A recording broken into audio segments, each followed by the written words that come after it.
one thing that is not quite clear to some people, though I've seen it as a fact in research, is that epilepsy, can be genetic, can be passed down genetically. Yeah, so that conversation has always been there. And most people believe that all epilepsy is inherited. Yes, yes. Yeah, so basically not all epilepsy is inherited. There's a percentage of persons with epilepsy who will get it from their line of families or something. So we always say that if one parent has epilepsy and the other parent doesn't have epilepsy, the chances of a child within that family having epilepsy is only 4%.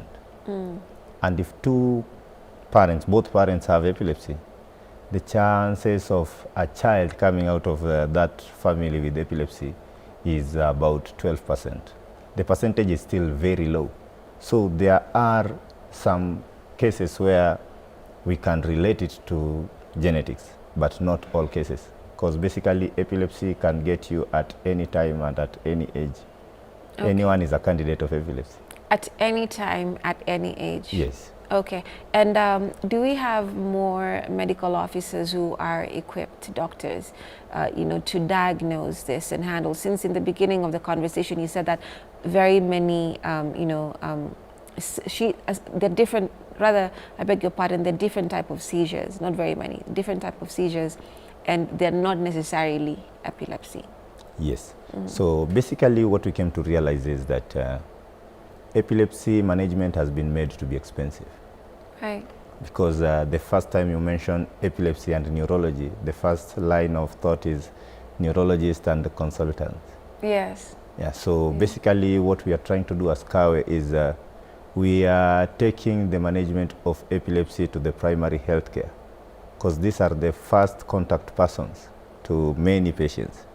Yeah, so what we do is we do continuous medical education to primary health care operators. These are clinical officers, these are nurses, because we are trying to make sure that a person with epilepsy can get the management he requires at that local facility without having to spend a lot of money, either traveling or paying for very huge consultation fees. Yeah, because we believe that epilepsy, if the local facility, the primary healthcare facility, the dispensary and the health centers, if they are well stocked and they are well managed, and the persons within those health facilities are trained on the management of epilepsy, persons with epilepsy can be treated within that local level, because the fact that it is made or thought to be expensive blocks out so many patients from visiting health facilities, because they can't afford. Yeah, and that is what is making our treatment gap to be at 80%. I see. Wow. Only 20% of persons with epilepsy can access only 20%. So where are these 80%? Yeah, that's an area of concern. Yes. That's quite concerning. And Alice, how was your treatment? Uliweza kumanage expenses ya treatment? Ama uliwezaje kufanya hiyo? With the help of my mom, ndiye aliweza kunisaidia because after high school sikuwa na kazi. Yaani kweli ulikuwa mdogo sana. Nilikuwa mdogo sana. So my mom was the one who catered, but I thank God KAWE services, they are affordable. Okay. Yeah. All right. And like I was telling you before the break, you said something important about the way you think about matters. Kuna watu wengine utapata more controversial seizures because of your stress or the fear that this thing itakuja kuni-attack anytime. It's unannounced, I won't have friends. And it goes so negative. Unaona? So wewe una manage your mental health aje ndio ukwe positive hata kama bado haujapona no, you're on the journey of healing, but you're getting better. Okay, first of all, as I've said, keeping God first above all things, and then staying positive, and then accepting yourself. Now unafanya exercise, eating healthy, and avoiding those habits. Unajua zitakutrigger. Unajua your feet ama seizure, they are caused by these things. Now you have to avoid. Because unasikia kuna mtu, if they drink, the conversions occurs. If they stay less like this, they affect them. Photo, sensitive. Yeah, so the seizure triggers are so many. And what we always advise patients is understand your trigger. Once you understand your trigger, you'll be able to avoid a situation where you're exposing yourself to possibility of having a seizure. If you know that, of course, drinking will trigger your seizure. So we always advise, don't drink, don't use these other drugs, because they will trigger your seizures. We have lack of enough sleep also is a trigger factor. So we always advise our patients to make sure that they get enough sleep.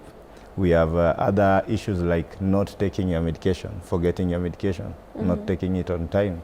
We have other issues like even flu and other infections, because as much as you have epilepsy, you still can have all these other infections. Yeah. So you make sure that you treat them and you stay healthy.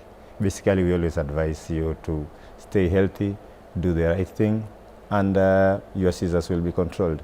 Because there are some people who cannot sit where this fluorescent light, when they start blinking. Yeah, the throbbing lights. Yes, Yeah. that could also be a trigger factor. Sudden sounds could also be a trigger factor. So the basic part we usually advise is understand your trigger. The moment you understand your trigger, you are in a better position to manage your seizures. Okay. You said that later on in life you can also, find that, you're epileptic, Yes. right?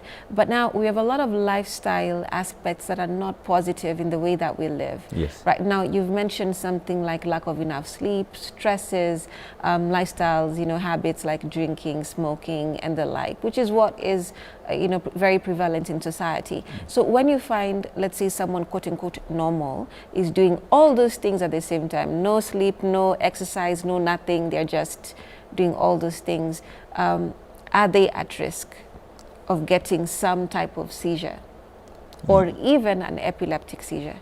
Yes, so as I said, epilepsy can get you any time and at any position and at any age. So anyone is a candidate. And some of the causes of epilepsy are severe stress. Oh. So if you expose yourself to either mental or physical stress, you can find yourself having seizures while you initially didn't have them. And So that's where the neurological perspective comes in. So in summary, what we usually say is that anything that will affect the functionality of your brain can cause a seizure. Wow, that's quite something. Yeah. Okay, then I'll need you to elaborate that more when we come back Okay. after the break. We'll be back. Stay with us.